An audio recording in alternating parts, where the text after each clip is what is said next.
오늘 우리에게 주시는 하나님의 말씀은 신약성경 요한계시록 3장 14절에서 22절 말씀입니다. 라오디게아 교회 사자에게 편지하라. 아멘이시오 충성되고 참된 증인이시오 하나님의 창조의 근본이신 이가 이르시되 내가 네 행위를 아노니 네가 차지도 아니하고 뜨겁지도 아니하도다. 네가 차든지 뜨겁든지 하기를 원하노라. 내가 이같이 미지근하여 뜨겁지도 아니하고 차지도 아니하니 내 입에서 너를 토하여 버리리라. 네가 말하기를 나는 부자라 부유하며 부족한 것이 없다 하나 네 곤고한 것과 가련한 것과 가난한 것과 눈먼 것과 벌거벗은 것을 알지 못하는도다. 내가 너를 권하노니 내게서 불로 연단한 금을 사서 부유하게 하고 흰옷을 사서 입어 벌거벗은 수치를 보이지 않게 하고 안약을 사서 눈에 발라 보게 하라. 물은 내가 사랑하는 자를 책망하여 징계하노니 그러므로 네가 열심을 내라. 회개하라. 볼지어다 내가 문 밖에 서서 두드리노니 누구든지 내 음성을 듣고 문을 열면 내가 그에게로 들어가 그와 더불어 먹고 그는 나와 더불어 먹으리라. 이기는 그에게는 내가 내 보좌에 함께 앉게 하여 주기를 내가 이기고 아버지 보좌에 함께 앉은 것과 같이 하리라. 귀 있는 자는 성령이 교회들에게 하시는 말씀을 들을지어다. 아멘. 오늘은 요한계시록에 등장하는 마지막 교회, 7번째 라오디게아 교회에 대한 이야기를 말씀드리겠습니다. 오늘 말씀을 보면 예수님이 온통 꾸중하고 책망하시는 말씀으로 가득 차 있습니다. 아주 혹독한 야단을 이 라오디게아 교회가 맞고 있습니다. 뭘 그렇게 잘못했을까요? 오늘 16절에 이렇게 예수님은 말씀하십니다. 네가 이같이 미지근하여 뜨겁지도 아니하고 차지도 아니하니 내 입에서 너를 토하여 버리리라. 침을 뱉듯 버리겠다는 것입니다. 입에 집어넣는데 이게 먹을 것이 못 되는구나 하고 쓸모없는 음식처럼 쓰레기통에 버리겠다고 하는 것입니다. 뭐가 문제였을까요? 미지근하다는 것입니다. 뜨겁지도 않고 차지도 않고. 그래서 예수님이 19절에 이렇게 말씀을 하십니다. 읽겠습니다. 물은 내가 사랑하는 자를 책망하여 징계하노니 그러므로 내가 열심을 내라. 회개하라. 아직 사랑하니까 내가 이 말을 한다는 것입니다. 여러분, 우리가 징계를 받을 때 하나님이 아직 우리를 사랑하신다 생각하면 그때 우리가 돌이키는 것입니다. 먼 데 있는 사람, 우리가 관심이 적습니다. 그러나 내 아들, 내 딸은 잘못하면 징계를 하는 것입니다. 예수님의 말씀은 핵심이 그렇습니다. 회개하라.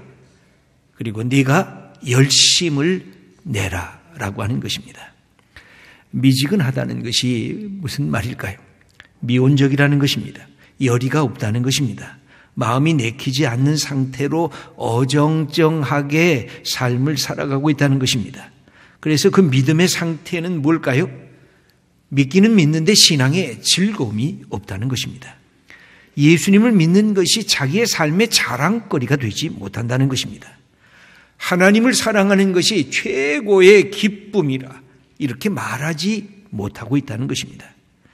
그냥 습관화되어서 주일날이 되니까 교회 나가고 찬양을 불러야 되니까 그냥 입을 열어서 찬양하고 그러나 마음에는 아무 감동이 없다는 것입니다. 오늘 예수님은 말씀하십니다.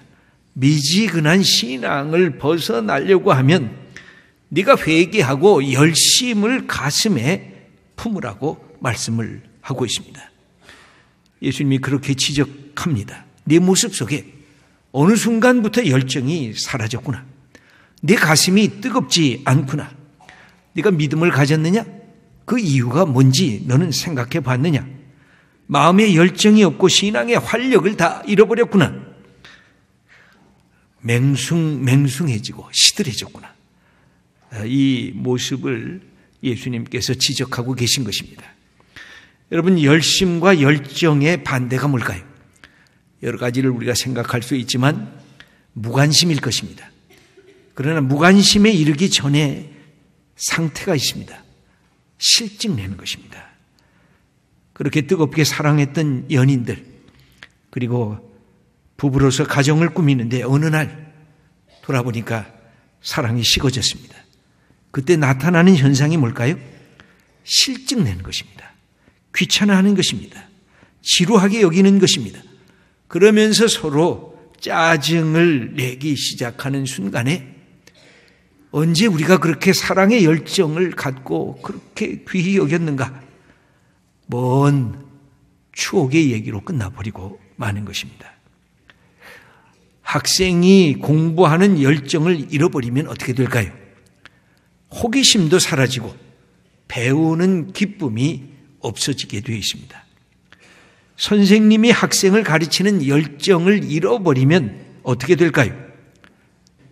선생은 외면당하게 됩니다. 공무원이 국가 공복으로서의 열정을 잃어버리면 어떻게 될까요? 세상 사람들이 소위 말하는 복지부동이 됩니다. 철밥통처럼 그냥 그 자리에 주저앉기만 하고 있는 것입니다. 예수님을 믿는 그리스도인이 신앙의 열정을 잃어버리면 어떻게 될까요? 거룩하신 하나님 앞에 나와 예배를 드리는데도 그 거룩함 앞에서 죄인은 내 가슴이 두려움과 떨림이 사라지고 마는 것입니다. 오늘 라오디게아 교회가 위치하고 있는 라오디게아라고 하는 도시는 물이 잘 공급되지 않는 척박한 도시였습니다. 그래서 16km 떨어진 골로새라고 하는 도시에서 차갑고 시원한 물을 끌어들였습니다. 아주 시원한 물이었지만 16km 이 물이 루코스라는 평야를 거쳐올 때에 이 시원한 물은 그냥 미지근한 물이 되고 말았습니다. 또 북쪽에는 히에라폴리스라고 하는 도시에 뜨거운 광천수 온천물이 솟아나고 있었습니다.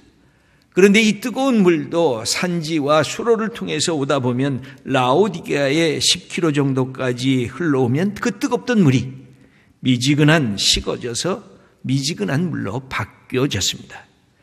그래서 목욕을 따끈하게 할 수 없는 물이 되고 말았습니다. 이런 당대의 이 사정을 이 사람들은 알고 있었습니다. 예수님은 이것을 비유로 말씀하는 것입니다. 예수님의 말씀을 다시 한번 15절 말씀을 읽어보겠습니다. 내가 네 행위를 아노니 내가 차지도 아니하고 뜨겁지도 아니하도다. 내가 차든지 뜨겁든지 하기를 원하노라. 여러분, 왜 그렇게 됐을까요? 왜 차든지 뜨겁든지 그렇게 안 되고 미지근한 그런 물이 되고 말았을까요?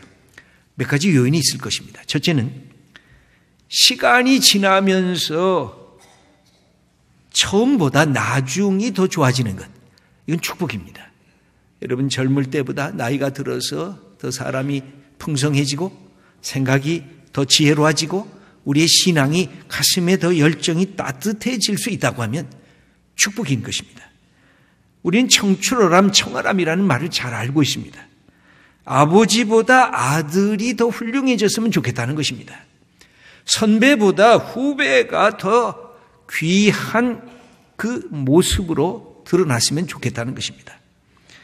기독교 신앙은 전승의 신앙입니다. 그래서 아브라함의 신앙, 이삭의 신앙, 야곱의 신앙이 이렇게 전승되는 것입니다. 이 전승될 때마다 더 풍성해지는 것, 이게 축복인 것입니다. 가끔 우리 어머니들이 그런 말씀을 합니다.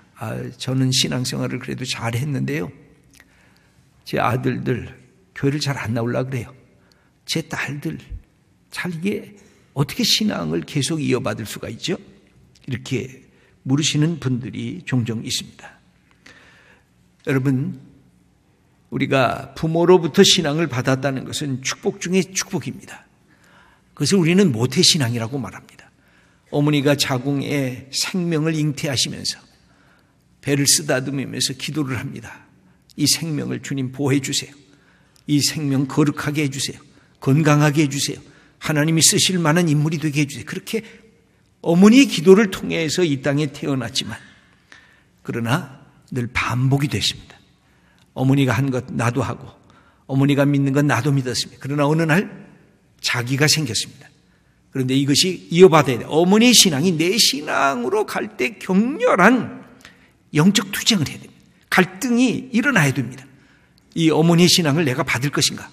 어머니의 신앙이 참으로 좋은 것인데 이것이 내게 경험적으로 내 삶에 깊이 들어올 수 있을 것인가? 이 문제를 갖고 기도하고 씨름하고 어머니 아버지 신앙이 내 신앙이 돼서 어머니보다 아버지보다 한 단계 더 큰 믿음의 자리에 들어가는 것이 모태신앙이 갖고 있는 축복인 것입니다.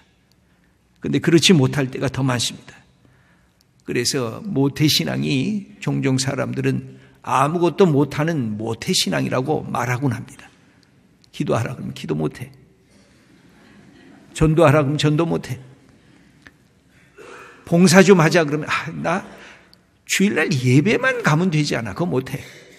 우리 선교 좀 가자. 선교 너희들이 나가. 나 못해. 여러분, 그래서 오래된 신앙은 익숙해져 있는 장점이 있습니다. 신앙의 기초가 잘 되어 있습니다. 근데 뭐가 없어졌어요? 설레임이 없어졌어요. 거룩한 분 앞에 설 때 두렵고 떨림이 없어요.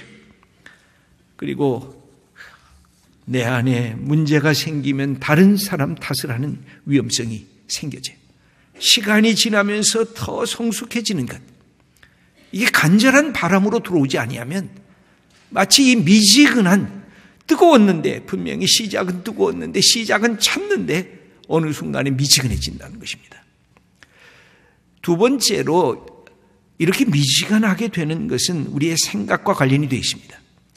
과거 지향적으로 사고를 하는 것입니다. 현재와 미래를 위한 신앙의 꿈을 꾸지 못하고 과거만을 연연해하는 어제의 신앙에 멈춰설 때 그렇습니다.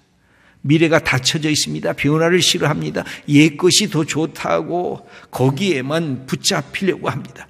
익숙한 것하고 다른 것은 내가 한 발자국도 안 하겠다는 것입니다.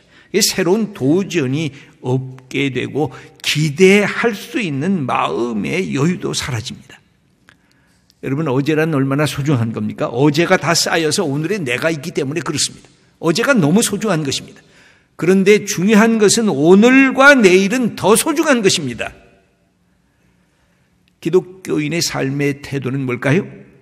매일매일 새로워지는 것입니다. 사도 바울은 나이가 들어서도 그렇게 얘기를 했습니다. 내 육체가 점점 후패해지는 것 같다. 그러나 내 마음과 내 영혼은 날로 새롭다. 누구와 함께? 예수님과 함께. 내가 말씀과 함께 성령과 함께 나는 매일매일 새로워진다. 이것이 바울이 갖고 있었던 그의 신앙의 고백이었습니다. 여러분, 세 번째입니다. 이렇게 미지근하게 되는 것은 무엇과도 관련되어 있냐면 우리의 성품과도 관련이 되어 있습니다. 우유부단한 성품, 결단력이 모자라는 그런 성품을 가지면 이상하게도 신앙조차도 그렇게 되는 것입니다. 그래서 생각하는 신앙이 돼야 돼요. 생각하고 생각을 모아야 돼요. 결단할 수 있는 훈련을 해나가기 시작해야 되는 것입니다. 너무 많은 생각이 있다면 집중해야 돼요. 단순화시켜야 돼요. 기독교는 단순화시키는 종교예요. 누구를 향해서? 예수 그리스도를 향해서. 항상 해결이 잘 안 되면, 걱정이 자꾸만 쌓이면, 어떻게 할까 고민이 생기면 다시 누구를 봐야 돼요? 예수님을 봐야 돼요. 예수님이 어떻게 사셨는가? 예수님이 어떻게 하나님 사랑하고 이웃을 대하고 예수님이 어떻게 자기의 삶을 사람과의 관계 속에서 자기를 세워갔는가? 여러분, 어떤 사람은 이래서 문제가 생길 수 있어요. 자기 방어적인 사람이 있어요. 누군가 나를 공격하지 않을까 제일 처음부터 방어막을 핍니다. 이런 사람들은 자기 체면에 목을 겁니다. 때로는 자기 스스로를 대견한 사람처럼 여깁니다. 나는 영적으로 이만하면 부유하다고 생각합니다. 여러분, 어느 날 스스로 자기 만족이 되면 영적인 목마름이 사라지게 됩니다. 현재 상태 그냥 머물러 있기를 바라는 그런 것이 됩니다. 예수님은 라오디게아 교회를 향해서 너희들이 바로 그렇다고 말씀을 합니다. 17절을 우리 함께 읽어보겠습니다. 내가 말하기를 나는 부자라 부요하여 부족한 것이 없다 하나 내 곤고한 것과 가련한 것과 가난한 것과 눈먼 것과 벌거벗은 것을 알지 못하는도다. 네가 스스로 부유하냐? 부족한 것이 없다고 스스로 여기느냐? 네가 자기 만족에서 빠져나오지 못하는구나. 너는 기다림이 사라졌구나. 너는 간절한 소원도 없구나. 내가 볼 때 너는 가련하고 너는 앞도 못 보고 벌거벗었구나. 나는 너의 본 모습을 아는데 너는 너 자신을 모르고 있구나. 예수님이 라오디게아 교회를 향해서 질책하는 것입니다. 이렇게 말씀하십니다. 네 신앙이 나태해졌다. 게을러졌구나. 욕심과 탐욕으로 가득 찬 신앙. 그래서 너는 신앙의 위기에 놓여 있구나. 그럼에도 아직도 위기라고 생각하지 못하고 있구나. 나는 네 모습을 보니까 구토가 생긴다. 내 입에 담갔다가 너를 토해내겠다. 활력을 주는 샘물이 되겠느냐? 병자의 질병을 고치는 뜨거운 온천물이 되겠느냐? 너는 택하라. 아니면 미지근한 물로 아무도 쓸 수 없는 그런 물이 되겠느냐라고 라오디게아 교회를 향해서 말씀을 합니다. 그러면서 예수님은 해결책을 주십니다. 다시 시작하자. 나하고 다시 시작하자. 내가 너 예수 믿는 것 같아서 가까이 가보니 너 예수 믿지 않더구나.